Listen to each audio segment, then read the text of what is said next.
श्रवण करना चाहिए। भगवान सदाशिव विराजमान है। बैठे सो कामरी पुकैसे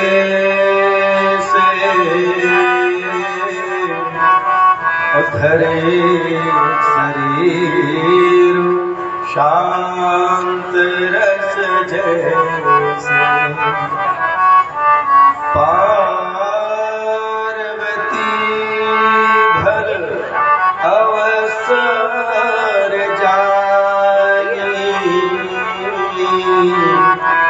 और गई संभो पहि मातु भवानी जानी प्रिया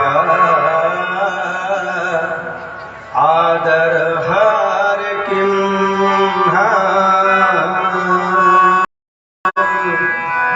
बाब भाग आसन हर दीना।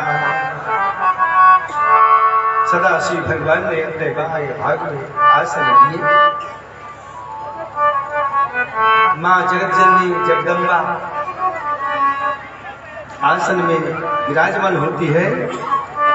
बैठी शिव समीप हर साई अपूर्व जन्म कथा चित आई। भगवान सदाशिव के बाएं भाग में आसन पर बैठी तो, लेकिन बैठने के बाद उनको पूर्व जन्म की कथा स्मरण में आया। क्या हुआ था आप सबको मालूम है। सती के रूप में भगवान की बातों पर विश्वास नहीं किया और असत्य का भाषण किया। सारा का सारा वृतांत वो कथा चित्त में आई। संकोच में पड़ गई कि कैसे मैं भगवान से निवेदन करूं। लेकिन जब मां पार्वती ने देखा सदाशिव भगवान के हृदय में अपार स्नेह है, प्रेम है, तो दोनों हाथ जोड़ करके मां प्रसन्न होकर के पूछती है, पति हेतु अधिक अनुमानी अपिहसी उमा बोली मृदुवानी। दोनों हाथ जोड़ करके प्रसन्न होकर के मां ने पूछा, हे प्रभु,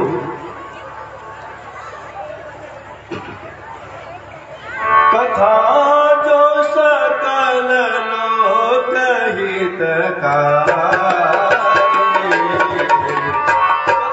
जो सकल लोक हितकारी, कोई पूछना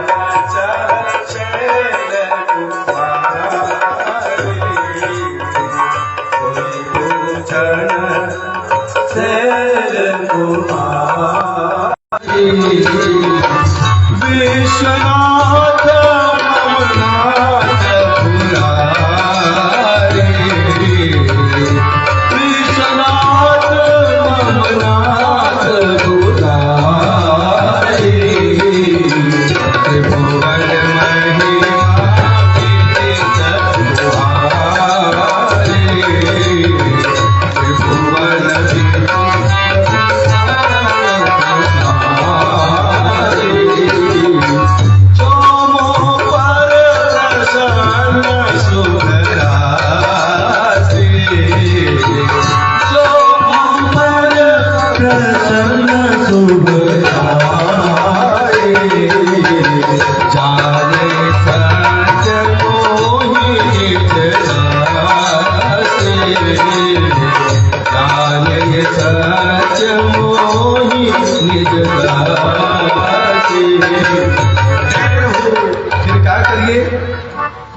तो प्रभु हरहु मोर अज्ञान, हो सिया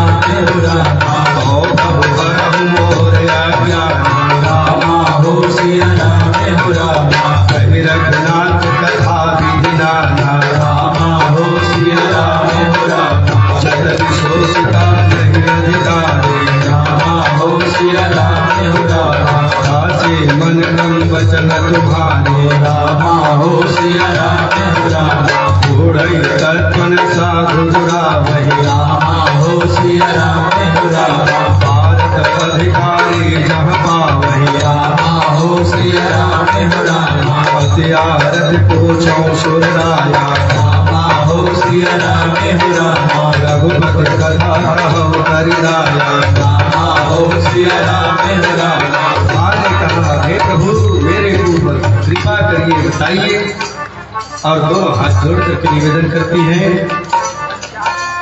बंदों पद धरि धरणी सिरु विराय करऊं कर जोरी बरनहु रघुबर बिसर जसु श्रुति सिद्धांत निचोरी। हे प्रभु मुझे भगवान श्री रामचंद्र जी की कथा का अमृत पान कराइए। वो कथा मुझे सुनाइए जिससे मेरा अज्ञान दूर हो। भगवान सदा से बड़े प्रसन्न हुए और प्रसन्न होकर मन ही मन प्रभु को नमन वंदन करते हैं। कौन से प्रभु को? जो उनकी छवि हृदय में विराजमान है, बाल रूप भगवान है।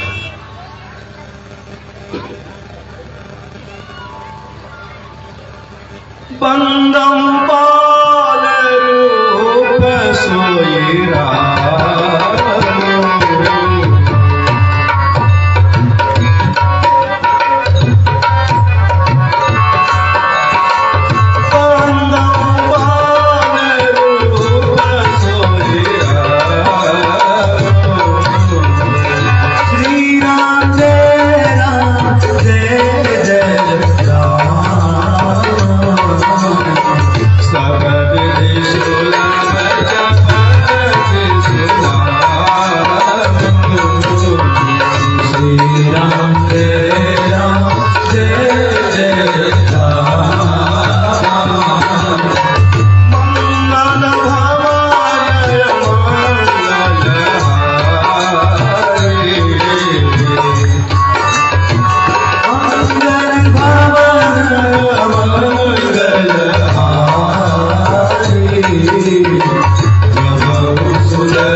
संजय रघुनावन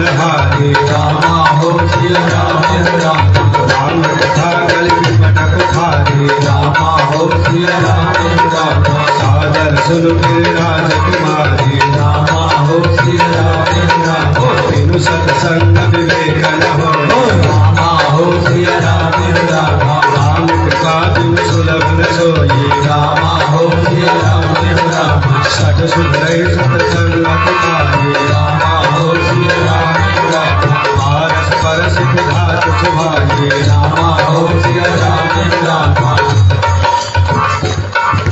भगवान ने हे पार्वती आप धन्य है धन्य है धन्य जो आपने भगवान की कथा सुनने की जिज्ञासा प्रकट की और भगवान श्री सदाशिव ने राम कथा का शुभारंभ किया।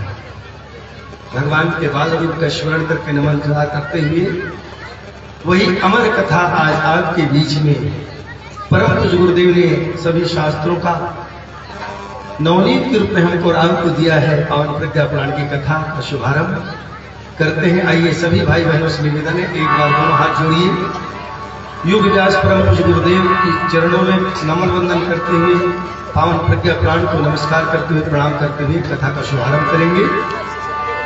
ओम नमोस्तु अनंताय सहस्रमुखै सहस्रपादाक्षिशिरोरुबाधे सहस्रनामे पुरुषाय सहस्रकृते सहस्रकोटि युगधारिणे सहस्रकोटि युगधारिणे प्रज्ञा पुराणं परमार्थवेदं सहजं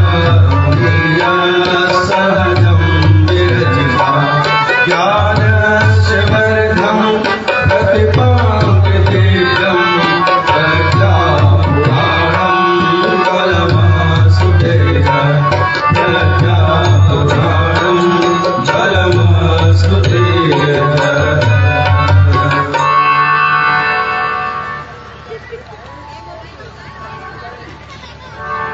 चराचर जगत में संव्याप्त परमात्मा सत्ता को नमस्कार नमन वंदन करते हुए आइए आप सबको इस सभा में हार्दिक आपका अभिनंदन करते हुए कथा का शुभारंभ करते हैं। एक बार तो हरिद्वार कुंभ पर्वणि पुण्य दे पर्व स्नान संजातः समारोहोऽत्र धार्मिकः देशान्तरादश संख्यास्ते सद्विहास्थास्य संगताः अवसरे च शुभे सर्वे पुण्यलाभाप्ति कामया। एक बार पुण्यदायी कुंभ पर्व पर हरिद्वार क्षेत्र में विशाल पर्व स्नान का धर्म समारोह हुआ। देश देशांतर से अगणित गृहस्थ, वानप्रस्थी, ब्रह्मचारी, सन्यासी सभी बाल वृद्ध उस पर्व स्नान में पहुंचे हुए थे। साधु संतों को भी परस्पर मिलजुल करके सामयिक परिस्थितियों के संदर्भ में उपाय खोजने थे।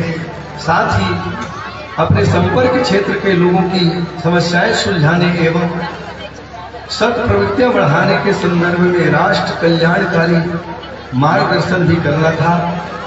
भागीरथी के तट पर अपार भीड़ थी। आज धौम्य ऋषि मंचासीन है और सत्र का शुभारंभ करते हुए उन्होंने एक बात कही जिससे सभी लोग बड़े चौकन्ने हो गए। उन्होंने क्या कहा? धन्यो गृहस्थयाश्रमः, गृहस्थ आश्रम धन्य है धन्य है धन्य है। कथा का शुभारंभ ही यहीं से हुआ। स्थान पर खड़े होकर दोनों हाथ जोड़कर धन्यो ब्रह्मचर्य आश्रम। वानप्रस्थी में से भी एक खड़े होकर कहा, प्रभु विद्यार्थी ठीक कह रहा है, लेकिन धन्यो ब्रह्मचर्य आश्रम भी नहीं होना चाहिए। क्यों? क्योंकि हम लोग घर बार को छोड़ करके समाज की सेवा के लिए निकल पड़े हैं। तो धन्य तो हमारा जीवन होना चाहिए, हमारा आश्रम होना चाहिए। आपको बोलना चाहिए था कि धन्यो वानप्रस्थ आश्रम, लेकिन आपने कहा धन्यो गृहस्थ आश्रम। पीछे से एक सन्यासी ने कहा, महात्मा जी, हमने तो दुनिया से विरक्त होकर के आत्मा को परमात्मा के साथ जोड़ने का प्रयास कर रहे हैं, सम्यक रूप से स्थापित होने जा रहे हैं आत्मा को परमात्मा में। तो धन्य तो हम लोगों का जीवन होना चाहिए, हम लोगों का आश्रम होना चाहिए। आपको बोलना चाहिए था, प्रभु कि धन्यो संन्यास आश्रम है, लेकिन आपने कहा धन्यो गृहस्थ आश्रम है। धम्म ऋषि ने तीनों को, ब्रह्मचारियों को, वानप्रस्थियों को, सन्यासियों को नमस्कार कहा। बोले, हे ब्रह्मचारी, हे वानप्रस्थियों, हे सन्यासियों, मैं फिर भी कहता हूं धन्यो गृहस्थ आश्रम। क्यों? क्योंकि गृहस्थ आश्रम ही वो आश्रम है जहां से सभी का भरण पोषण होता है। सामान्य बात नहीं है। ब्रह्मचारियों का भरण पोषण गृहस्थ आश्रम से ही होता है, वानप्रस्थियों का, उनका ही भरण पोषण गृहस्थ से ही होता है, सन्यासियों का। इसलिए गृहस्थ आश्रम धन्य है, धन्य है, धन्य है, धन्यो गृहस्थ आश्रम। परिवार धन्य है, वो गृहस्थ आश्रम धन्य है जहां पर अवतारी चेतना जन्म लेकर के अपनी लीला करते हैं। धन्य है वो गृहस्थ आश्रम जहां पर महापुरुष पैदा होते हैं। धन्य है वो गृहस्थ आश्रम जहां पर भक्त और भगवान महापुरुष देव मानव पैदा होते हैं। ये ऐसा टकसाल है जहां पर नर रत्न तैयार करते हैं। इसलिए धन्य है, धन्य है, धन्य है कौन? गृहस्थ आश्रम। लेकिन भाइयों बहनों, मुझे कहने में कोई संकोच नहीं होता, वही गृहस्थ आश्रम आज अपनी मर्यादा को भूलता हुआ चला जा रहा है, अपने कर्तव्य कर्म को भूलता हुआ चला जा रहा है।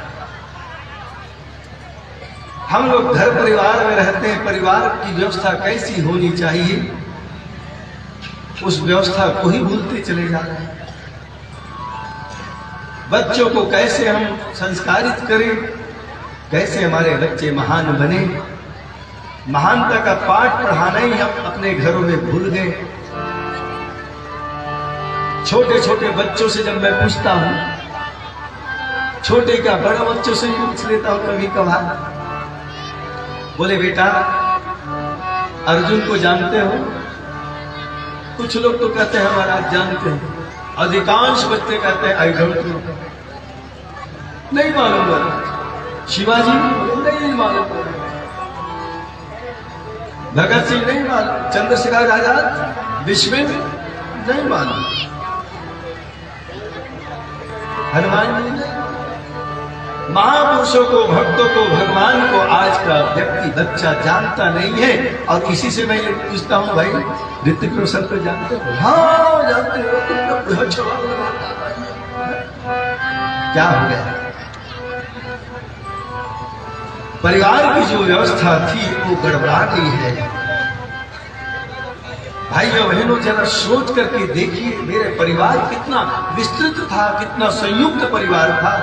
मेरे परिवार में दादा दादी होते थे, चाचा चाची होते, ताई ताऊजी होते थे, बड़े भाई बड़ी दीदी होती थी, बुआ होती थी।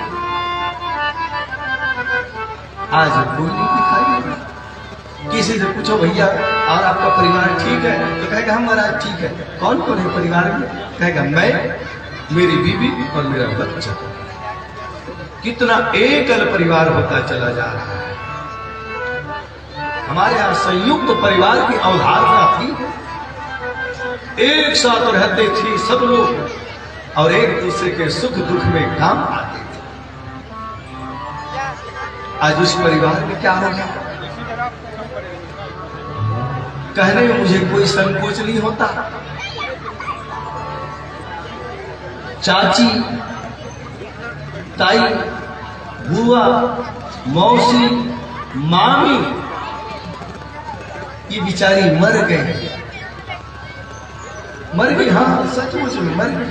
न चाची कहीं है, न ताई कहीं है, न मौसी कहीं है, न बुआ कहीं है, न मामी कहीं है। तो बच्चों, ये सब कहां मर गई? कौन हो गए? आंटी आ गई इनके स्थान, आंटी। और उसी प्रकार से चाचा, ताऊ, मामा, मौसा नहीं है। इनका स्थान कौन ले लिया? अंकल। आंटी और अंकल की संस्कृति हमारे यहाँ, हमारे परिवार में भाइयों जरा विचार करें, हम क्या थे, क्या हो गए, हमको क्या होना चाहिए? जब छोटा सा बच्चा अपनी तोतली भाषा से आवाज हुआ, ऐसा लगता है शहद लगता हुआ। ये हुआ शब्द कितना अच्छा लगता। दादा दादी उनको कहानियों के माध्यम से, कोई दृष्टांत के माध्यम से, छोटी छोटी कथा कहानी के माध्यम से बच्चों का निर्माण करते थे। आज तो वास्तव में ये हमारा घर स्वर्ग बन जाएगा।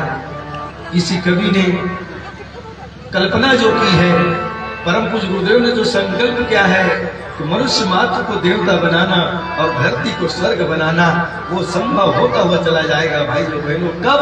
जब व्यक्ति अपना निर्माण कर लेगा और अपने परिवार का निर्माण कर लेगा तो समाज का निर्माण होता चला जाएगा। आइए हम लोग अपने परिवार को अच्छा बनाने का एक संकल्प लेते हुए आगे बढ़ते हैं। किसी कवि ने बहुत अच्छी बात कही है, आप सब सुनिए। हो इतने रत्न दिए हैं कैसे, इतने रत्न दिए हैं कैसे, जिससे देश महान है। भारत की परिवार व्यवस्था रत्नों की खान है। वो भारत की परिवार व्यवस्था रत्नों की।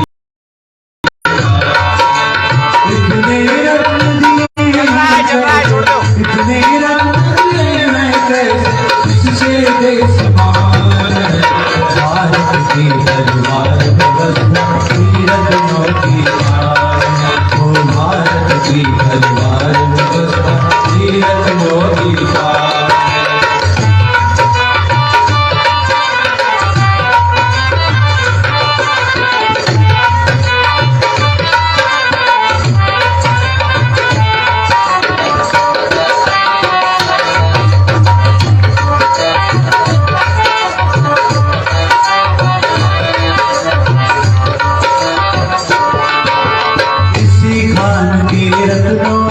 इतिहास नाम से पढ़े गए, किसी खान के रत्नों के इतिहास चाव से पढ़े गए। अध्यायों की अंगूठियों में यही नगीने जड़े गए। अध्यायों की अंगूठियों में यही नगीने जड़े गए। सजे हुए हैं यही रत्न तो जनमंगल के थाल में। हाँ, जनमंगल के थाल में दम रहे हैं ये मानवता के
भाता भाता में जाता भ्राता भ्राता वह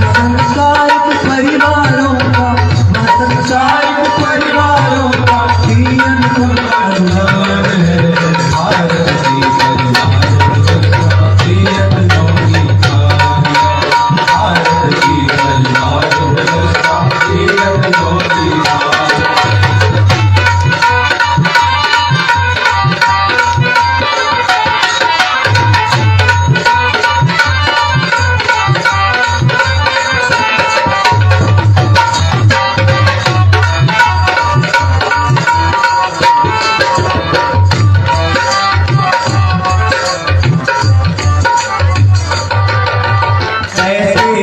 परिवार चाहिए फिर से नवनिर्माण को ऐसे ही परिवार चाहिए फिर से नवनिर्माण को जहाँ देव परिवार मिल सके धरती के इंसान को जहाँ देव परिवार मिल सके धरती के इंसान को राम भरत का स्नेह चाहिए घर घर कलह मिटाने को घर घर कलह मिटाने को दशरथ जैसा चाल चाहिए राष्ट्र धर्म अपनाने को राष्ट्र धर्म अपनाने को हो परिवार रहानंदन हो परिवार रहानंदन वह भू स्वर्ग समान है भारत की परिवार व्यवस्था जीवन योगी भारत की परिवार व्यवस्था जीवन योगी हो इतने रत्न दिए हैं कैसे इतने रत्न दिए हैं कैसे जिससे देश महान है भारत की परिवार व्यवस्था जीवन योगी भारत की परिवार व्यवस्था जीवन योगी भारत की परिवार व्यवस्था जीवन योगी ओ जिससे देश महान है जिससे देश महान है। भारत की परिवार व्यवस्था ही रत्नों की खान है। ऐसा ही परिवार चाहिए। कैसा परिवार जहाँ पर भाई भाई स्नेह से रहे, देवरानी जेठानी का आत्मीयता इस प्रकार हो जैसे सगी बहन हो। ऐसा परिवार हमको चाहिए। और ऐसा परिवार जब बनेगा भाइयों बहनों तो ये धरती स्वर्ग बन जाएगा। गृहस्थ आश्रम जो है सर्वश्रेष्ठ आश्रम है। क्यों? क्योंकि गृहस्थ में रह करके व्यक्ति जितनी साधना करते हैं उतनी कंदराओं में गुफाओं में जा करके एकांत में जाने वाला सन्यासी भी उतनी साधना नहीं कर पाते हैं। इसलिए तो मेरे भगवान मेरे गुरु ने कहा गृहस्थ एक तपोवन है। जहां हम और आप निवास करते हो गृहस्थ एक ऐसा तपोवन है जहां पर संयम सेवा और सहिष्णुता की साधना करनी पड़ती। बिना सेवा के परिवार नहीं चलता, बिना संयम के परिवार नहीं चलता और बिना सहनशीलता के परिवार नहीं चलता। सहन बेटा का क्या कर्तव्य है, भाई का क्या कर्तव्य है, बहन का क्या कर्तव्य है, पिता का क्या कर्तव्य है, माँ का क्या कर्तव्य है, पत्नी का क्या कर्तव्य है, पति का क्या कर्तव्य है। हर एक व्यक्तियों का अलग अलग कर्तव्य है। आज हम लोग अपने अपने कर्तव्य को भूल गए हैं। किसी को कुछ कहो सुनता नहीं है, नहीं सुनता। आए दिन आपको क्या बताओ, 5 फीट 4 इंच की श्रद्धा 35 टुकड़े हुए। बताइए कितने इंच का एक टुकड़ा हुआ होगा? बताइए, कल्पना करिए ये क्यों हुआ। सोचिए जरा, चिंतन करिए क्यों हो रहा है ये। भाइयों बहनों, हमको जो संस्कार देना चाहिए था वो हम नहीं दे पाए। गलती उनकी है कि नहीं है, मैं ये नहीं कहता कि 100% उनकी गलती है। गलती भाइयों बहनों हमारी है। हमने उनको सही दिशा देने का काम नहीं किया। और जब तक ये क्रम चलता रहेगा, हम उपेक्षा करते रहेंगे अपने कर्तव्य कर्मों के प्रति, तो इसी प्रकार से दुर्घटनाएं समाज में घटती रहेगी। हमको और आपको जागरूक होना पड़ेगा, अपने कर्तव्य कर्म को करना पड़ेगा। उपेक्षा से बात नहीं बनेगी।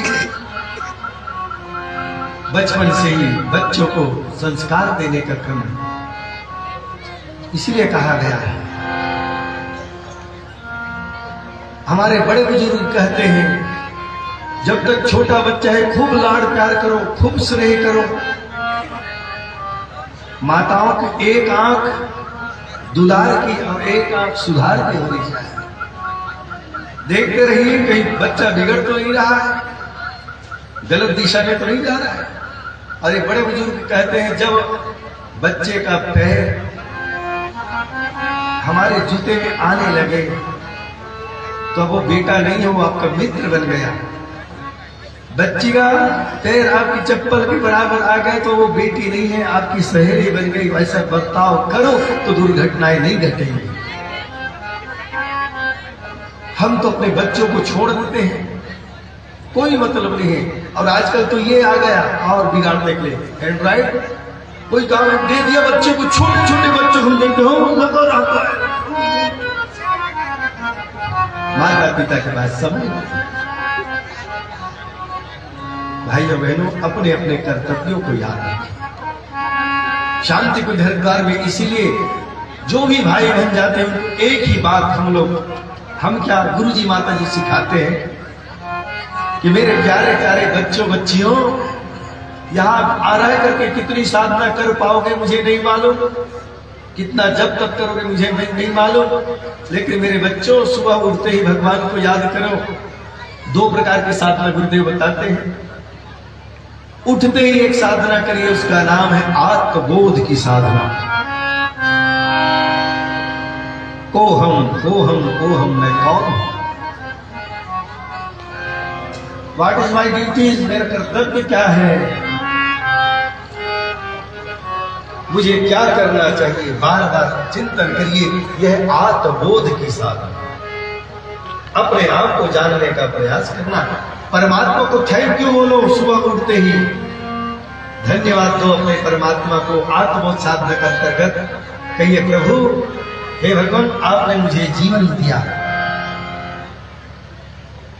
आपने जीवन दिया, मैं सोया था, यदि सोया रह जाता तो हो सकता था, लेकिन परमात्मा ने कृपा की, मुझे जागृत किया, आज का दिन दिया।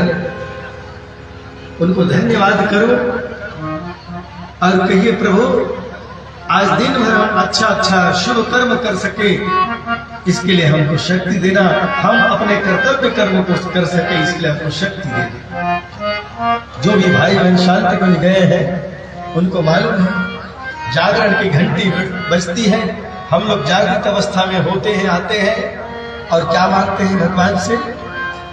बेटा बेटी धन दौलत नहीं मांगते हैं, गाड़ी मोटर नहीं मांगते भगवान से, सोना चांदी नहीं मांगते भगवान से, एक ही प्रार्थना करते हैं, भगवान क्या देना? शक्ति की याचना करते हैं, कर्तव्य मार्ग पर चलने की। वह शक्ति हमें दो दया निधे कर्तव्य मार्ग पर जाए। वह शक्ति हमें दो दया निधे कर्तव्य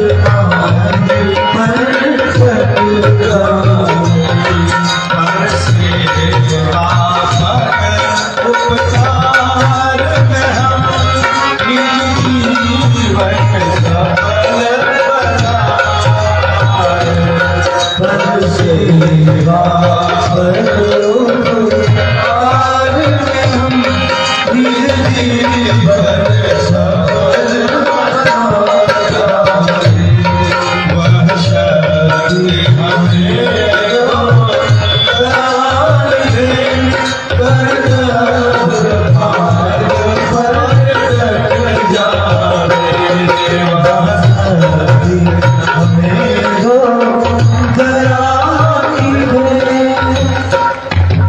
परमात्मा से एक ही चीज मांगते हैं, भगवान और शक्ति देना।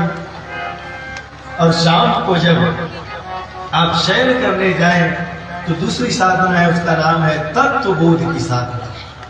हमने दिन भर में क्या खोया, हमने क्या पाया, कोई त्रुटि हो गई हो, कोई गलती हो गई हो, उसके लिए भगवान से हम क्षमा याचना करते हैं। हम नहीं चाहते थे हमसे गलती हो, लेकिन कोई ना कोई त्रुटि हो गई हो, हे परमात्मा, सोने से पहले परमात्मा की एक बार पुनः याद करते हुए तत्वबोध की साधना करिए। कहिए, परमात्मा, हम गलती करना नहीं चाहते थे, लेकिन हो सकता है हमसे गलती हो गई हो तो क्षमा करना। और इस भाव के साथ, प्रायश्चित के भाव से क्षमा याचना करना कि प्रभु, कल का जीवन यदि आप हमको देंगे तो आज जो हमसे गलती हुई है इसकी पुनरावृत्ति नहीं करेंगे। रिपीटेशन नहीं होना चाहिए, बार बार गलती नहीं होनी चाहिए। तो भाइयों बहनों, परमात्मा से क्षमा याचना करते हुए, प्रायश्चित करते हुए भगवान से प्रार्थना करें, भगवान कल का जीवन आप देंगे तो हम आपसे वादा करते हैं आज जो हमसे गलती हो गई वो दोबारा कल नहीं करेंगे। ये है तत्वबोध की साधना। बस ये दोनों यदि हम कर लेते हैं भाइयों बहनों, तो फिर और कहीं जाने की आवश्यकता नहीं है, तंत्रावने गुफाओं जाने की आवश्यकता नहीं है। गृहस्थ में रहते हुए हम परमात्मा को प्राप्त कर सकते हैं। हमको और आपको दिव्य दृष्टि, दिव्य ज्ञान की प्राप्ति हो जाए। कई लोग कहते हैं, महाराज आप लोग इतना चलते फिरते रहते हैं, एक बार हम जिसको देख लेते हैं, भगवान की कृपा है, हम भूलते नहीं हैं। अंश मिला था हमको, हर्षित मिला था, कितने प्यारे बच्चे हैं, हम इनको नहीं भूलेंगे। तो निवेदन कर रहा था, गृहस्थ में रहते हुए यदि हम निष्ठा पूर्वक अपने अपने कर्तव्य कर्म को करते हैं तो ये योगी से कम की साधना नहीं है। भाइयों बहनों, एक बार एक महात्मा त्राटक की साधना कर रहे थे और साधना करते करते कई वर्ष बीत गए। कोई भी साधना आप करिए, एक समय होता है जब आपको उसमें सिद्धि मिल जाती है। तपस्वी को भी सिद्धि मिल गई, त्राटक की साधना पूरी हुई। एक पेड़ के नीचे बैठ करके त्राटक की साधना करते, सूर्य भगवान उदित होने वाले हैं, पूर्व दिशा में ध्यान लगा करके बैठते थे। दृष्टि से ऊपर एक पक्षी बैठा हुआ, उसी समय पक्षी को क्या मालूम कि क्या है, कौन बैठे, क्या बीत कर दिया, वस्त्र ऊपर गिरा, वस्त्र गलता हो गया। त्राटक की साधना करने वाले सन्यासी त्राटक की साधना सूर्य को देख कर रहे थे, दृष्टि गई ऊपर, बीट कर दिया, वस्त्र गंदा कर देखता रहा, थोड़ी देर देखा, क्योंकि सिद्धि प्राप्त है। अब लगाया पीछे से नहीं, तब कवरेज आई पूरी, या साइड से नहीं लगाया। जब कुछ मिल जाता है व्यक्ति को तो अहंकार ही हो जाता है। सिद्धि मिल गई, अहंकार हो गया कि पक्षी जल गया। लेकिन उनका एक नियम अच्छा था, एक ही घर को बिछा कर करते थे, जो कुछ मिल जाए उनका सुना उसी अपना गुजर। नगर में प्रवेश के पहले वाले घर में जाकर कहा, भवती भिक्षाम दे, माँ मुझे भिक्षा दो। अंदर से आवाजें, महाराज थोड़ी देर रुकिए, अभी मैं अपने भगवान को स्नान करा रहा हूं। थोड़ी देर रुकिए महात्मा, फिर कहा, भवती भिक्षाम दे। दोबारा जब आवाज किया, अंदर से आवाज आई, महाराज थोड़ी देर रुकिए, अभी मैं अपने भगवान की श्रृंगार कर रही हूं। महात्मा जी रुके थोड़ी देर, उसके बाद कहा, भगवती भिक्षाम दे ही। अंदर से आवाज आई, महाराज बस थोड़ी देर और रुके, अभी मैं भगवान के भोग तैयार कर। बाहर महात्मा कब तक इंतजार करते, क्रोधित होकर कहा, मैं बार-बार आपसे भिक्षा की याचना कर रहा हूँ और आप थोड़ा रुकिए करते चले जा रहे हैं। आप जानते नहीं मैं कौन हूँ। क्रोधित होकर के कहा। अंदर से आवाज आई, महात्मा जी हम भली भांति आपको जानते हैं लेकिन आप नहीं जानते होंगे हम कौन हैं। सुनिए महात्मा जी, हम उस पेड़ के पक्षी नहीं है जो आपके क्रोध से जल करके भस्म हो जाए। महात्मा जी की पैर के नीचे जमीन खिसक गई। 1 किलोमीटर दूर मैंने ये कारनामा करके आया, इनको कैसे माना, इनको कैसे माना। दरवाजा माता खोलती है भिक्षा देने के लिए। महात्मा बोले, माँ आपको नमस्कार है, प्रणाम है आपके चरणों में। भिक्षाटन तो मैं बाद में लूंगा लेकिन कृपा करके ये बताइए कि आपको कैसे मालूम कि अभी अभी एक पक्षी को जला करके लौटा। माता ने कहा, उस बहन ने कहा, महात्मा जी आप जब पहली बार आवाज दिए थे उस समय मैं अपने बाल गोपाल को स्नान करा रही थी, स्कूल भेजना था, स्नान करा रही थी। दोबारा आपने आवाज दिया, कपड़े पहना रही थी, तैयार कर रही थी, श्रृंगार कर रही थी। दोबारा जब आपने आवाज दी तो उस समय मैं बच्चों के लिए और अपने पति के लिए टिफिन तैयार कर रही थी। बस अब काम से फुर्सत होकर के आपकी सेवा में भी आती, लेकिन आप तो क्रोधित हो उठे। दोनों हाथ जोड़ करके महात्मा बोले, माँ मुझे क्षमा करना, लेकिन ये बताइए कि आपको ये ज्ञान कहाँ से मिला।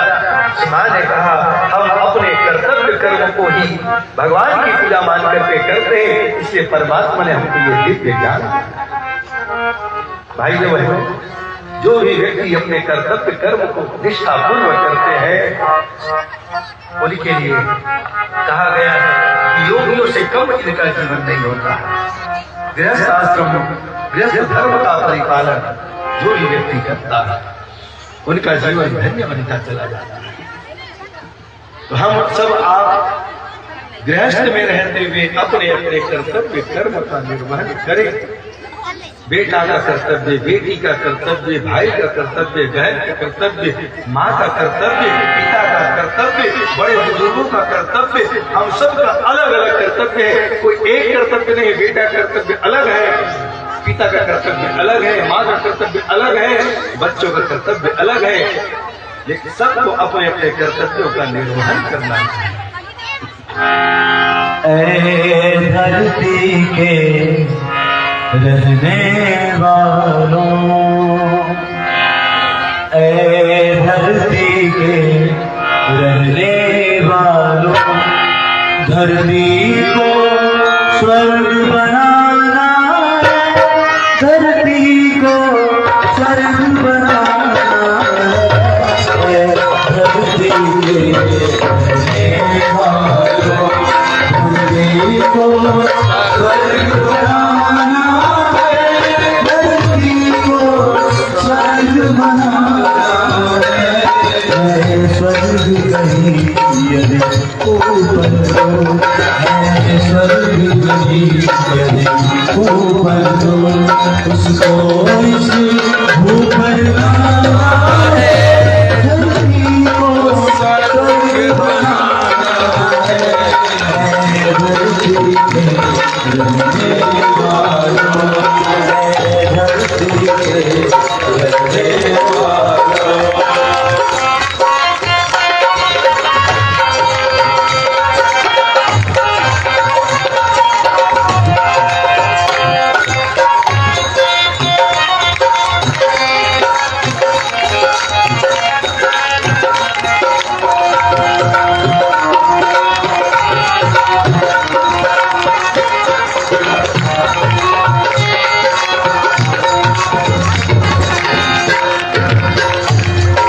स्वर्ग लोक इस धरती पर ऊपर अथवा अन्यत्र नहीं है, स्वर्ग लोक इस धरती पर ऊपर अथवा अन्यत्र नहीं, तुम उस मुझको यही तलाश करो, जाओ न ढूंढने और तुम मुझको यही तलाश करो, जाओ न ढूंढने और अपनी पुरुषार्थ प्रयत्नों से कर दो उसका निर्माण में।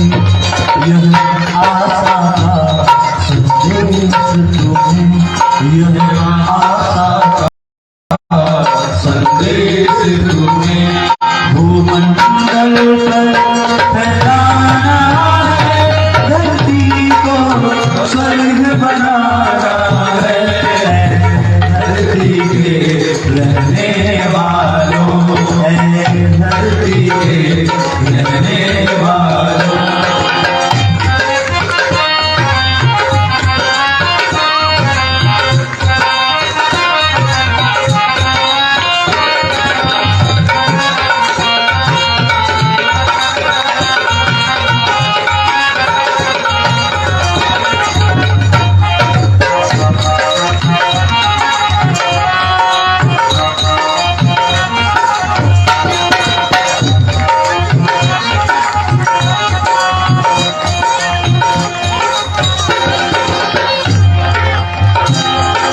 पिता पुत्र पति पत्नी भाई भाई में हो प्यार का, पिता पुत्र पति पत्नी भाई भाई में हो प्यार का, देवरानी और जेठानी में हो प्रेम पूर्ण व्यवहार का, देवरानी और जेठानी में हो प्रेम पूर्ण व्यवहार का। ओ सास बहू भाभी ननद, ओ सास बहू भाभी ननद, नहीं कभी ससुराल जाना, ऐसे परिवार बना करके, ऐसे परिवार बना करके घर घर में स्वर्ग बनाना है, धरती को स्वर्ग बनाना है। स्वर्ग यही यही ऊपर तो है, स्वर्ग यही यही ऊपर तो, उसको इस मुँह पर लाना है, धरती को स्वर्ग बनाना है। धरती के रहने वालों, धरती को स्वर्ग बनाना है, धरती को स्वर्ग बनाना है। धरती के रहने वालों, धरती के रहने वालों, धरती के रहने वालों,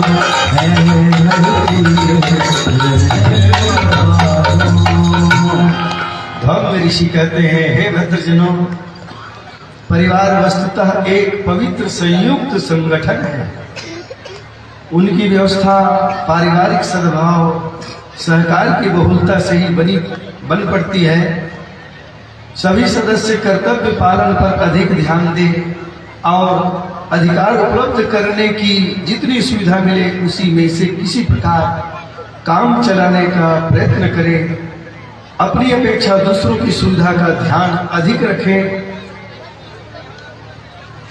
किसी भी समुदाय में मैत्री, आत्मीयता एवं सहकार के सद्भाव विकसित होते हैं, तभी वह स्वर्ग बनता है, जिनके बिना जीवन शून्य प्रतीत होता है।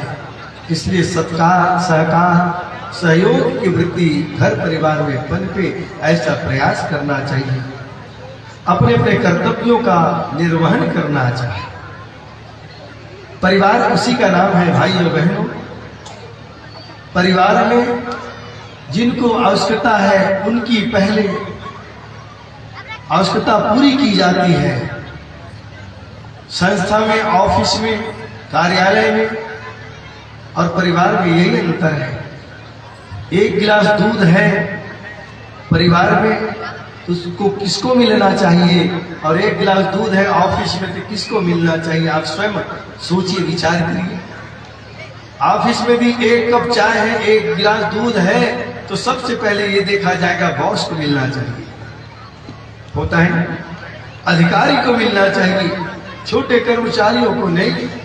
लेकिन घर में एक गिलास दूध है तो सबसे देखा जाएगा सबसे छोटा कौन है, उसको दिया जाए। और छोटा भी नहीं, यदि कोई अस्वस्थ है तो कहा जाता है उनको दिया जाए। कोई छोटा व्यक्ति है तो उनको, या फिर कोई घर में अस्वस्थ है तो सबसे पहले उनको दिया जाए। यह है परिवार। बड़ा ये नहीं कहता मुखिया अरे लाओ जो भी है मुझे दो मुझे दो मुझे दो ना। सबकी देख रेख करने के बाद यदि कुछ मिलता है तो उसी में वो संतोष करता है। भाइयों बहनों, शांति कुंज क्यों स्वर्ग है? धरती का स्वर्ग यदि आपको देखना हो तो शांति कुंज में आकर के देखिए। क्यों? वहां का जो मुखिया है तो सबका ध्यान रखते हैं। मुखिया मुख सो चाहिए, खान पान को एक, पाले पोसे सकल तुलसी सहित विवेक। मुखिया को मुख के समान होना चाहिए। तो भाइयों बहनों, शांति कुंज हरिद्वार स्वर्ग इसीलिए है, जिनको जिस चीज की आवश्यकता होती है वहां से उसकी पूर्ति होती है। कई लोग हमको देख करके कहते हैं महाराज बड़े प्रसन्न रहते हो, क्या बात है, क्या है आपके पास? अरे हम कहते क्या नहीं है हमारे पास। कई लोग तो बैंक बैलेंस भी पूछ डालते हैं। उनको कहते हैं भैया ये भौतिक बैंक बैलेंस तो अपने पास कुछ भी नहीं है, लेकिन आध्यात्मिक बैंक बैलेंस इतना है गुरु जी का दिया हुआ, और इसी से हम प्रसन्न रहते हैं। अनिवार्य आवश्यकता की पूर्ति शांति कुंज हरिद्वार संस्था द्वारा हम भाइयों की होती है। जहां कहीं भी हम लोग जाते हैं, आप लोग जो भी श्रद्धा से देते हैं वो सब संस्था को जाता है, अपने लिए कुछ भी नहीं रखते हैं। प्रसन्न हम क्यों रहते हैं? उसका एक ही कारण है। गुरुदेव ने कहा बेटा कोई भी व्यक्ति इस चीज को अपना करके प्रसन्न रह सकते हैं दुनिया में। दो ही उपाय है प्रसन्न रहने के, आप भी सुन लीजिए और आप भी प्रसन्न रहना सीखिए। पहला क्या है? अपनी आवश्यकताएं कम करिए, जितना कम हो सके अपनी आवश्यकताओं को सीमित करिए। दो कपड़े से मेरा काम चल जाता है तो दो ही रहे, 4-10 क्यों इकट्ठा करो? अपनी आवश्यकताओं को कम रखिए और जो भी प्रस्तुत परिस्थितियां उससे तालमेल बिठाना सीख जाइए, आप हमेशा प्रसन्न रहें। 4 दिन में हमारा स्थान बदल जाता है, पानी बदल जाता है, लोग बदल जाते हैं, और आपके जैसे श्रद्धालु कहीं मिलते हैं, कहीं पर पूछने वाले भी नहीं मिलते हैं। वैसे गुरु के पास ऐसा आज तक नहीं हुआ कोई नहीं पूछे, लेकिन एक बात बता रहा हूं, तो कई ऐसी भी परिस्थितियां आ जाती है तो भी हम लोग इसी प्रकार प्रसन्न रहते हैं जैसे अभी है। गुरु जी ने कहा बेटा प्रसन्नता अंदर की चीज है, बाहर नहीं है। प्रसन्नता कहाँ है? बोले बेटा अंदर है।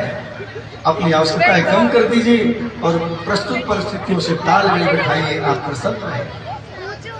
भाइयों बहनों, जो कुछ भी आपसे मैं निवेदन कर रहा हूँ मेरी इसमें कुछ भी नहीं है, ये सब ज्ञान वही गुरुदेव का है, साहित्य में भरा हुआ है। इसलिए आपसे बार बार निवेदन है, साहित्य जरूर लीजिएगा। कल जब यज्ञ करेंगे करने आएंगे तो साहित्य लीजिए। तो निवेदन कर रहा था मैं, परिवार को कैसे होना चाहिए, एक दूसरे का ध्यान रखिए, एक दूसरे का ख्याल रखिए। छोटे बच्चे जब तक है उनका माता पिता ध्यान रखते हैं, लेकिन बच्चा जब समझदार हो जाता है तो पुत्र पुत्री का एक कर्तव्य हो जाता है कि अपने माता पिता का ध्यान रखे। लेकिन आज दुर्भाग्य हमारा ओल्ड एज हाउस बनता चला जा रहा है, वृद्धाश्रम बनता हुआ चला जा रहा है। एक उम्र के बाद ये बच्चे कहने लगते हैं आप यहां से जाइए, अब घर में आपका स्थान नहीं है, कहां चले जाओ? वृद्धाश्रम चले जाओ। बच्चों को आप सोचिए जरा, आपको इतना पढ़ाया लिखाया योग्य बनाया, इतना बड़ा अब हो गए, अब आपका कर्तव्य है उनकी सेवा करो।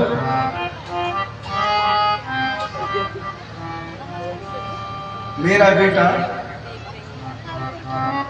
जहां है वहीं से मेरा ध्यान रखते हैं, अभी अभी उनका मैसेज आया, बोले पापा आजकल आप चल फिर नहीं रहे हो, कैलोरी बर्न नहीं हो रहा है। एक घड़ी उसने बांध दी मेरे कलाई में और वो वहीं से देखता रहता है कि क्या कर रहे हैं क्या नहीं कर रहे।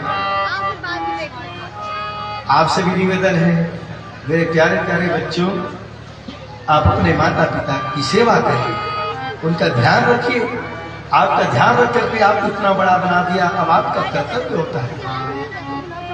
और यदि आप अपने कर्तव्य का पालन नहीं करेंगे तो क्या होगा? जैसे एक बार एक बड़ी ही हास्यास्पद घटना घटी। एक सेठ जी को निमंत्रण मिला, बड़े बड़े अधिकारी आने वाले हैं, भाई कल मीटिंग होगी, आप भी आना, आप भी प्रतिष्ठित व्यक्ति हैं, नेता भी आएंगे वहां पर,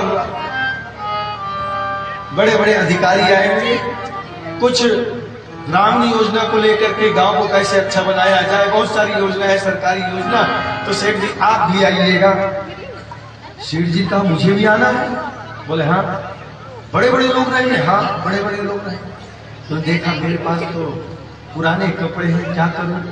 उनके बीच में बैठूंगा तो अलग सा दिखूंगा। बड़े बड़े नेता आएंगे, अधिकारी आएंगे। तो कपड़ा लिया खादी का बढ़िया से और एक दर्जी के पास जाकर कहा भैया सुनो, तुम 200 लेते हो ना सिलाई, मेरे 400 ले लेना, लेकिन तुरंत बना के दे दो, कल मुझे जरूरी है। दर्जी कहा लाइए सेठ जी बना देते हैं, और बना के दे दी। सेठ जी आए, बोले सुबह सुबह 9 बजे का समय, स्नान इत्यादि करके सेठ जी ने कहा एक बार मैं ट्राई करके देख लूं, शाम को 5 बजे दुकान मंगल करके आऊंगा, उसके बाद फिर मीटिंग है उसमें जाना है। तो जब ट्राई करके देखा तो जल्दबाजी में नाप लेते समय भूल से ज्यादा लेंथ ले लिया, लंबाई ज्यादा ले लिया, 4 इंच लंबा पैजामा बना दिया था। तो सेठ जी ने कहा ये तो यार बड़ा बुरा हो जाएगा, इसको पहन के जाऊंगा, लोग मुझे देख के हंसेंगे और हंसी मेरी नहीं होनी चाहिए। धर्मपत्नी के पास गया और कहने लगा सुनो भाग्यवान, आज बहुत अर्जेंट मीटिंग है, बहुत महत्वपूर्ण मीटिंग है, उसमें मुझे शाम को जाना है। तो एक छोटा सा काम था, कर देते कि वो बड़ी कृपा होगी आप। बोले क्या है बोलो? अरे जल्दबाजी में दर्जी ने 4 इंच लंबा पैजामा बना दिया, इसको 4 इंच काट करके छिल करके तह करके रख देना। सेठानी आग बबूला हो गई। रोज रोज मीटिंग शिटिंग लगाए रहते हो, कभी यहां जाना कभी यहां जाना, कभी नहीं है मेरे पास समय। सेठ जी बोले शांत रहिए, गुस्सा मत करिए, नहीं करना है, कोई बात नहीं। बहू के पास जाकर कहा बेटा क्या कर रही हो? बोले पापा अभी तो बहुत सारे काम कर। बेटा एक छोटा सा काम है, जब समय मिले तो कर देना। अरे पिताजी कहाँ समय है, काम तो बताइए क्या है? अरे बोले बेटा 4 इंच लंबा पैजामा हो गया, उसको काट करके तह करके रख देना। बोले पापा देखो ना इतना है, अभी बर्तन है, झाड़ू है, पोछा है, कपड़ा है, और टिफिन बनाना है, भोजन बनाना है, बहुत काम है, मैं नहीं कर पाता। कोई बात नहीं बेटा ठीक है।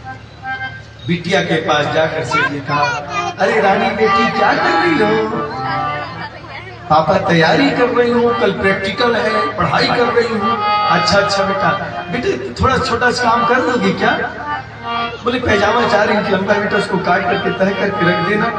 नहीं पापा प्लीज मैं नहीं कर पाऊंगी, मैं बहुत तैयारी कर रही हूँ, मुझे प्रैक्टिकल है। अच्छा बेटा कोई बात नहीं। सेठ जी सोचा 10 मिनट बाद पहुंच जाऊंगा दुकान, क्या है अपनी ही तो दुकान है, आधा घंटा लेट से ही खोले और कैंची उठाकर 4 इंच काट करके तह करके दुकान चले। अब सब काम से फुर्सत जब सेठानी हुई तो उन्होंने कहा तौबा तौबा भगवान, मैंने सेठ जी के साथ अच्छा नहीं किया, कितना हमारा ध्यान रखते हैं और हमने उनको मना कर दिया, हमको नहीं करना चाहिए। भागी भागी गई, 4 इंच काटी और तय करके रख। 12 बजे बहू जब सब काम से निवृत्त हो गई तो उनको याद आया अरे पापा ने कोई काम बताया था। ओहो, भागी भागी गई, 4 इंच काटी तय करके रख दी।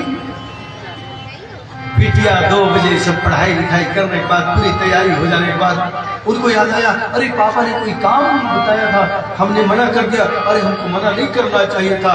कितना ध्यान रखते हैं, जो हम मांगते हैं मांगने से पहले हमारे पिताजी सारी व्यवस्था बना लेते हैं। और भागी भागी गई वो भी 4 इंच काटी और तय करके रखा।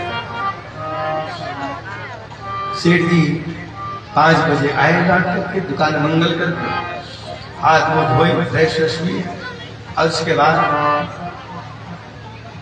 पैजामा पहनने लगे। जाना है भाई मीटिंग में। तो भाई और बहन, पैजामा तो नहीं था, लेकर गया। ये क्यों हुआ? आपस में सहकार नहीं होने से, एक दूसरे के सहयोग सहकार नहीं होने से इसी प्रकार से हास्यास्पद हमारे जीवन में हो जाता है। इसलिए भाइयों बहनों, निवेदन है परिवार में मिलजुल करके रहें, हिल मिल करके रहिए, तभी हमारा परिवार स्वर्ग बन सकता है। और ये गृहस्थ रूपी रथ को सुचारू रूप से चलाने के लिए धम्म ऋषि कहते हैं आगे, पति पत्नी च प्राणेस्तु गच्छेताम एकताम सदा शरीरेण त्वया श्रातं श्रेय सम्मानमेव च सहयोगं सदा पूर्णं विश्वासं च परस्परम् अर्थयेता भूमं नैव गुहतेयं किमपि क्वचित्।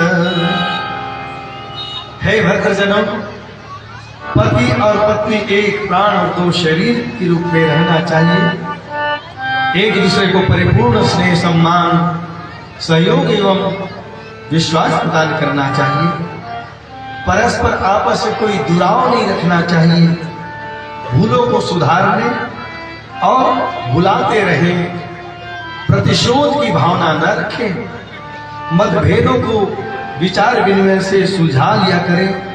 कोई पक्ष यदि दुराग्रही हो, आग्रहशील हो, हठवादी हो, तो भी प्यार से स्नेह से दूसरे पक्ष को समझाने का प्रयास करें। अपनों को दूसरे की स्थिति में कठिनाई और लाचारी पर सहानुभूति पूर्वक विचार करना चाहिए। अपनी मर्जी पूरी न होने पर आक्रोशित नहीं होना चाहिए। पति और पत्नी का जो संबंध है अटूट संबंध है और ये विश्वास पर टिका हुआ है। पति और पत्नी को आपस में मित्रवत रहना चाहिए, विश्वास पर टिका हुआ ये रिश्ता।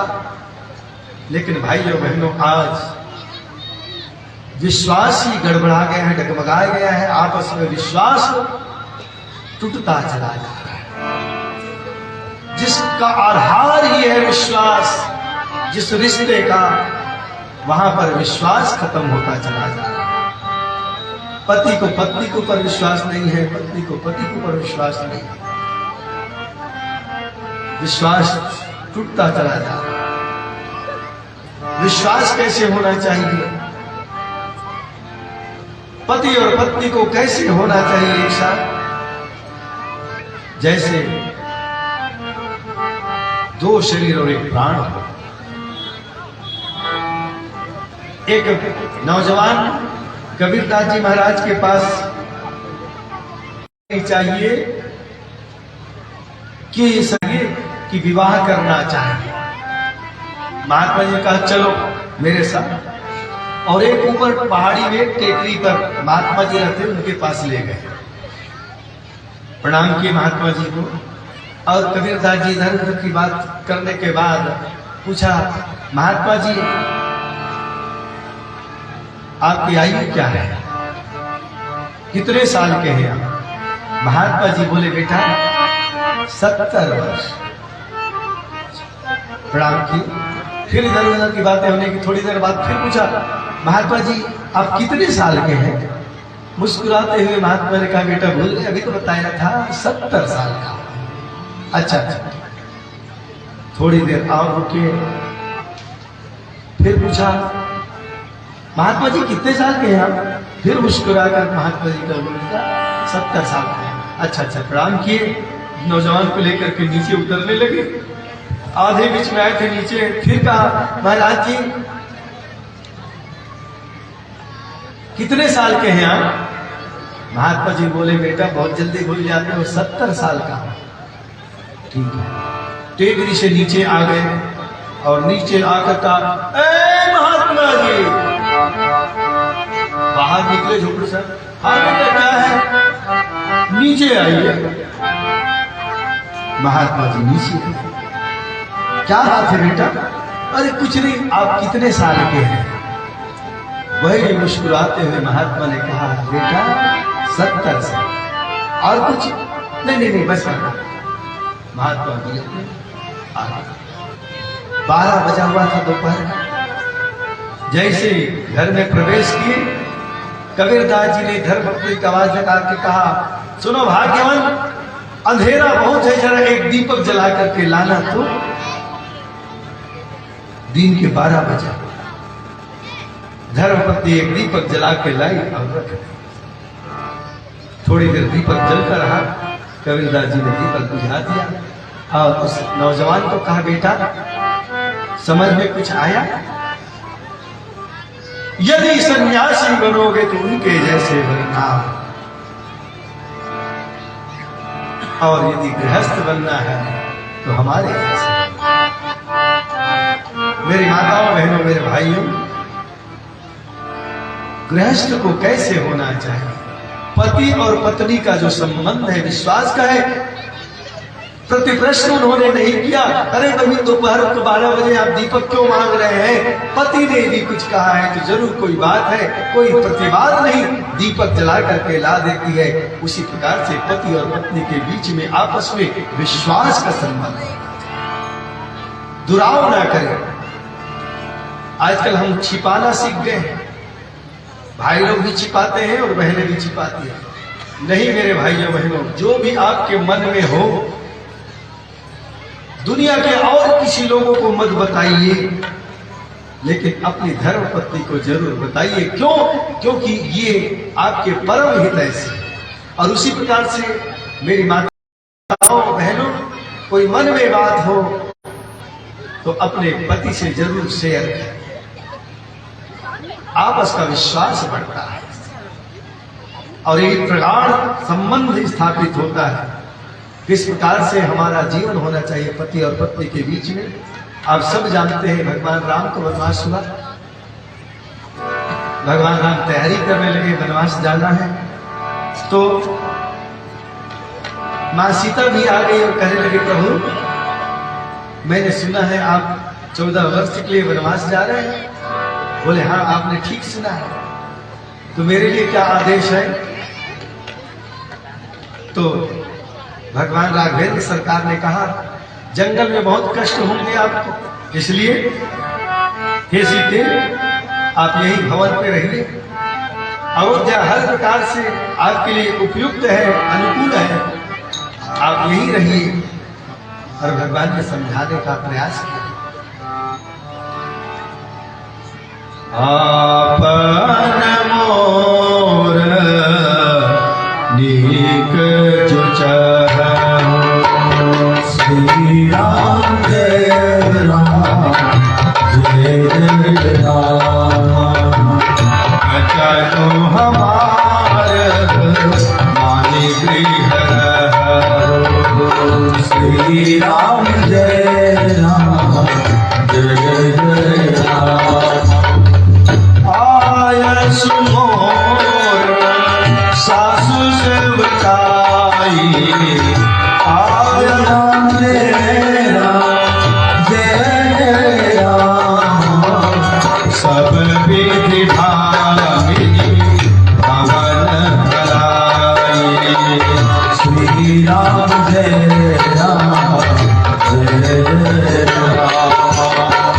जब जब मातु कर सुधि मोरी, कोई नहीं प्रेम विकल मत भोरी। श्री राम जय राम जय जय राम। श्री राम जय राम जय जय राम।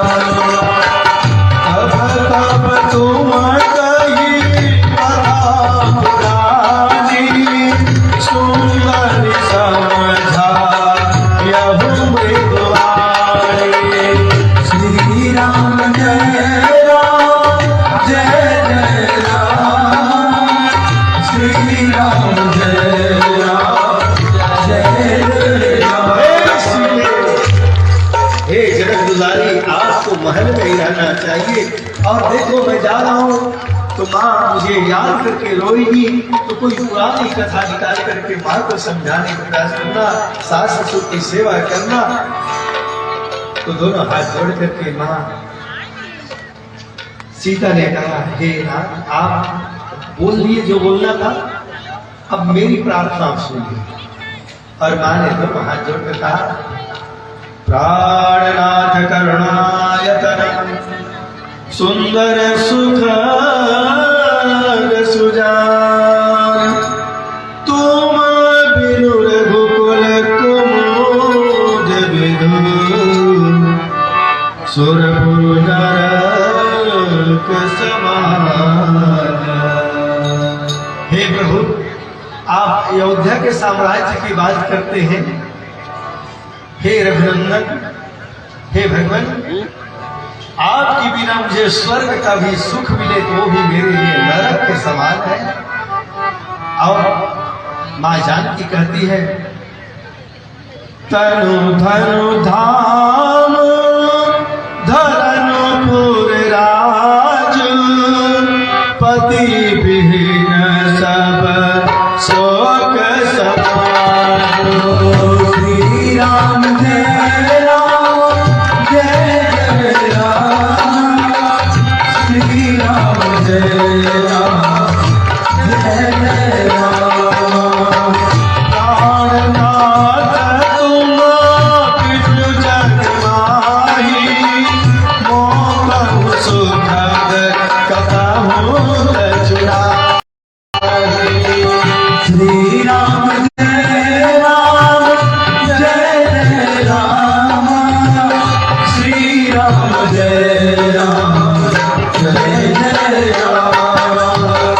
जिया बिनु देह नदी बिनु बारी, कैसा विराट पुरुष बिन नारी। ओ श्री राम जय राम जय जय राम। श्री राम जय राम जय जय राम। नाथ सकल सुख साथ तुम्हारे, सदा विपुल विधु बदनु निहारे। श्री राम जय राम जय जय राम। श्री राम जय राम जय जय राम। हे प्राणनाथ, हे भगवान, हे रघुनंदन, जिस प्रकार से बिना प्राण के तन का कोई अस्तित्व नहीं है, बिना जल के नदी का कोई अस्तित्व नहीं है, हे प्रभु उसी प्रकार से आपके बिना मेरा कोई अस्तित्व नहीं है। इसलिए प्रभु आप मुझे अनुमति दीजिए साथ जाना। भाइयों बहनों, इसको कहते हैं विश्वास, इसको कहते हैं प्रेम। आजकल प्रेम की परिभाषा भी बदल गई है। प्रेम क्या होता है? कल मैंने थोड़ा सा आपसे निवेदन किया, जहां पर गिव एंड टेक होता है वहां प्रेम नहीं होता। लेना देना जहां पर होता है वो तो व्यवसाय होता है, वो प्रेम कहां है? प्रेमी एक ही काम करता है भाइयों बहनों, देना देना देना। प्रेमी को कैसे होना चाहिए? मेरे भगवान, मेरे गुरुजी एक कहानी सुनाते थे। पुराने परिजनों को मालूम होगा, गुरुजी ने प्रवचन मंच से ये कहानी सुनाई थी। कौन सा? मजनू का नाम आप लोग सुने हैं? लैला मजनू के नाम। मजनू लैला को बेहद बेहद बेहद प्रेम करता, और जब लैला को मालूम हुआ मजनू बेहद प्रेम करते हैं, तो फिर लैला भी प्रेम करने लगी। देखो प्रेम कैसा होता है। लैला की याद में मजनू भटक रहा है, कपड़े फटे हैं, बाल बड़े बड़े हो गए, दाढ़ी बड़ी हो गई, एकदम पागल जैसा। जहां भी लैला लैला लैला लैला लैला, लैला राजकुमारी और मजनू एक छोटा सा व्यक्ति, कहां राजकुमारी और कहां इनका दोनों का कैसे संबंध स्थापित हो सकता है, कैसे विवाह हो सकता है। राजकुमारी लैला को जब पता चला मजनू मेरे प्रेम में पागल हो गया है, तो एक सेठ जी से कहा जहां पर खाना पीना मिलता था, कहा सेठ जी ये जो पागल आएगा ना इधर से गुजरेगा तो इनको रोज आप भोजन करा देना, महीने में आपका जितना बनेगा हम आपको दे दिया करेंगे। मजनू घूमता रहता था, लैला लैला लैला लैला लैला। जैसे वहां सेठ जी के पास आते बिठा कर उनको बढ़िया से भोजन करा। ये बात पूरे नगर में फैल गई कि मजनू को तो बढ़िया भोजन मिलने लगा है फला होटल में। अब गांव के जितने भी नौजवान थे, फ्री फंड में भोजन मिल रहा है बढ़िया चकाचक, सबने कपड़े फाड़ लिए, बाल बढ़ा लिए और लैला लैला लैला करते करते वो भी घूमने लगे। महीने के अंत में जब सेठ जी ने कहा राजकुमारी इतना पैसा हुआ, राजकुमारी चौंक उठी, अरे इतना मजनू खा गया। पहले तो 1 महीना 2 महीने में तो बहुत कम आता था, और अब तो ये खर्च बढ़ गया। सेठ जी ने कहा आपने कहा था जो भी मजनू आए को भोजन कराना, राजकुमारी यहाँ पर एक नहीं सैकड़ों मजनू हैं, और आपने कहा है मजनू खिलाना तो मैं खिलाता। दासी थी बड़ी समझदार, लैला से कहा परीक्षा अब लेना पड़ेगा, मजनू वास्तव में कौन है। तो परीक्षा के लिए दासी तैयार हुई और मजनू लैला लैला करते तो सैकड़ों मजनू हैं। सेठ जी को इसी रास्ते में जाते, जानबूझ कर तो खाते, उसके बाद अपने घर चले जाते, बढ़िया कपड़ा पहनते घूमते फिरते आते, लैला लैला लैला करते जाते। शेठ जी को पहले से बोल देते दासी, जैसे ही आते मजनू बैठाते, कहते दासी कहती मजनू लैला बीमार पड़ी हुई है और उनको 1 कटोरा खून चाहिए, खून नहीं मिलेगा तो लैला मर जाएगी। जो नकली मजनू थे धीरे से कहते थे अभी मुझे थोड़ा सा काम है, मैं अभी आता हूँ, उठ के भाग जाते। ऐसे करते करते जितने नकली मजनू आए और जैसे सुना खून देना पड़ेगा, 9 तो 11 होते चले गए। असली मजनू जब आया तो दासी ने कहा लैला बीमार है। जैसे सुना क्या हुआ मेरी लैला को, क्या हुआ बताओ, जल्दी बताओ। अरे बड़ी बीमार है, वो बिस्तर से उठ नहीं पा रही, खून की कमी हो गई है।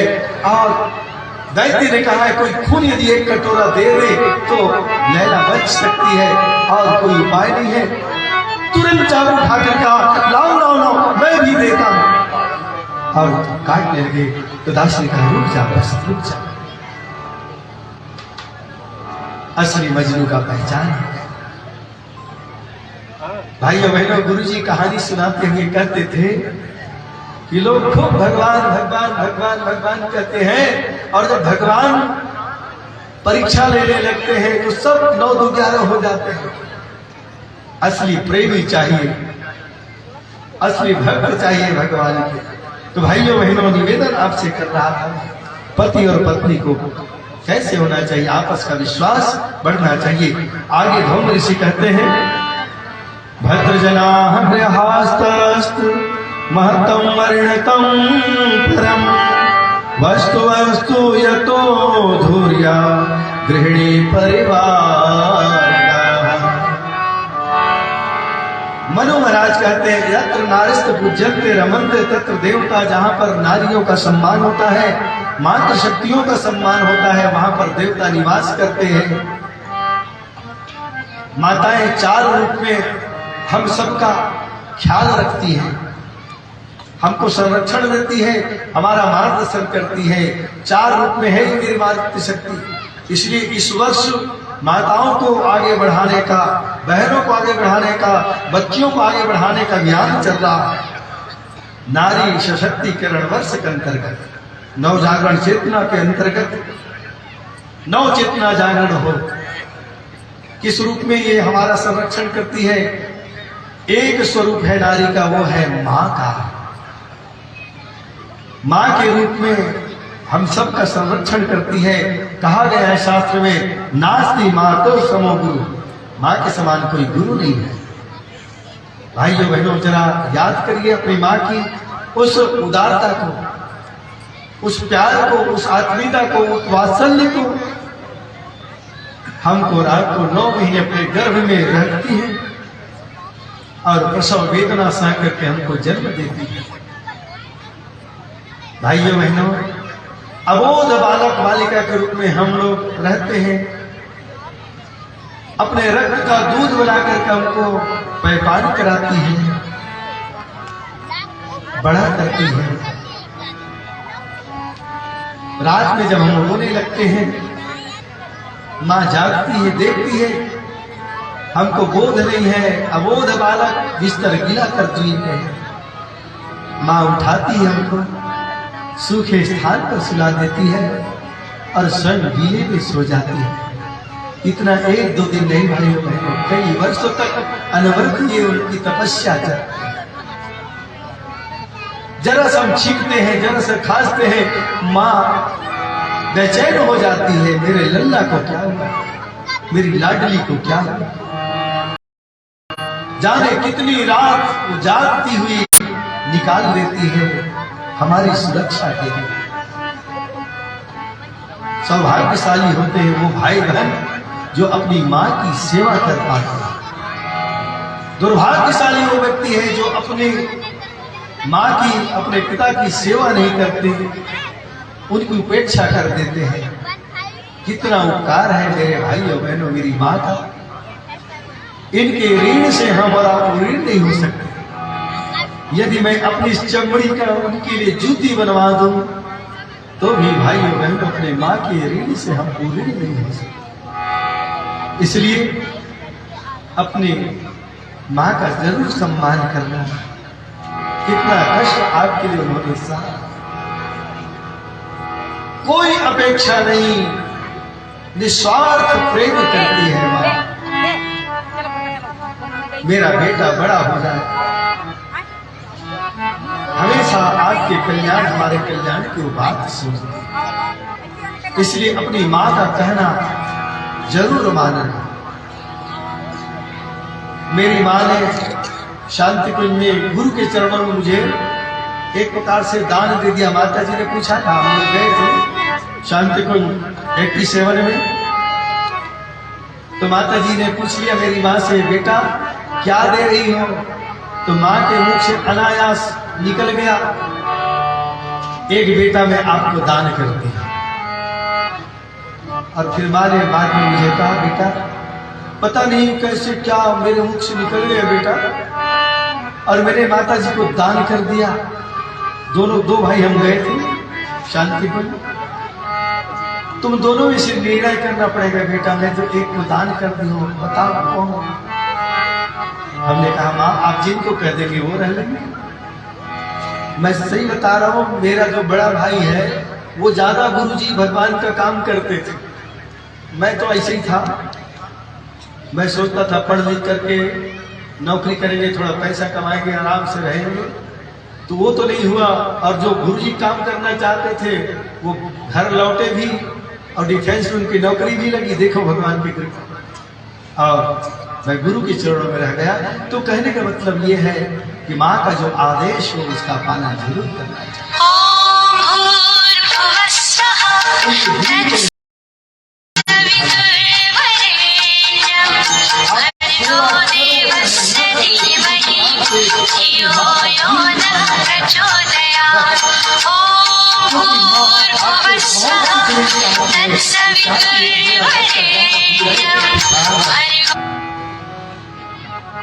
इसलिए माँ का सम्मान करना, माँ से बढ़कर कोई गुरु नहीं है। तू भूल गया रे माँ का प्यार, तू भूल गया रे माँ का प्यार, मगर तेरी माँ भूली। तू भूल गया रे माँ का प्यार मगर तेरी माँ नहीं भूली। बचपन में दिया जो दुलार, बचपन में दिया जो दुलार वो तेरी माँ नहीं भूली। तू भूल गया रे माँ का प्यार मगर तेरी माँ नहीं भूली। तू भूल गया रे माँ का प्यार मगर तेरी माँ नहीं भूली।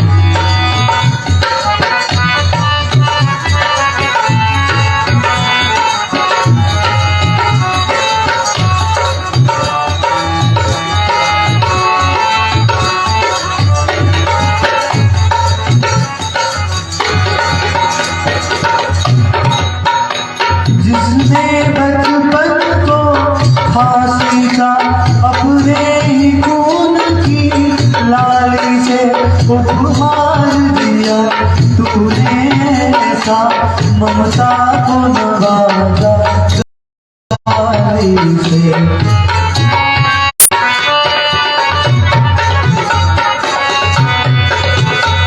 जिसने बचपन को फांसी का अपने ही खून की लाली से उपहार दिया, तूने ऐसा ममता को नवाजा लाली से।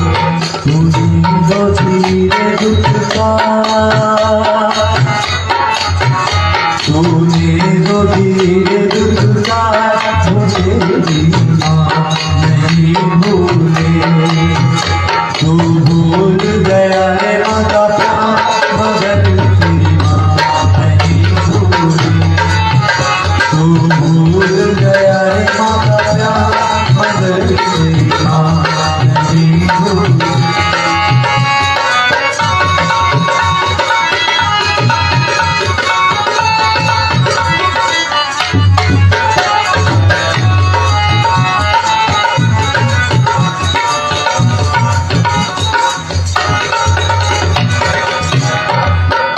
वो किस्मत वाले होते हैं जिनको माँ का प्यार मिला। माँ क्या होती पूछो मुझसे, जिनको कभी प्यार मिला। वो किस्मत वाले होते हैं जिनको माँ का प्यार मिला। माँ क्या होती पूछो मुझसे, जिनको न कभी प्यार मिला। है सुखी भरी घर बार, है सुखी भरी घर बार जो माँ नहीं भूली। तू भूल गया रे माँ का प्यार मगर तेरी माँ नहीं भूली। बचपन में दिया जो दुलार, बचपन में दिया जो दुलार वो तेरी माँ नहीं भूली। तू भूल गया रे माँ का प्यार मगर तेरी माँ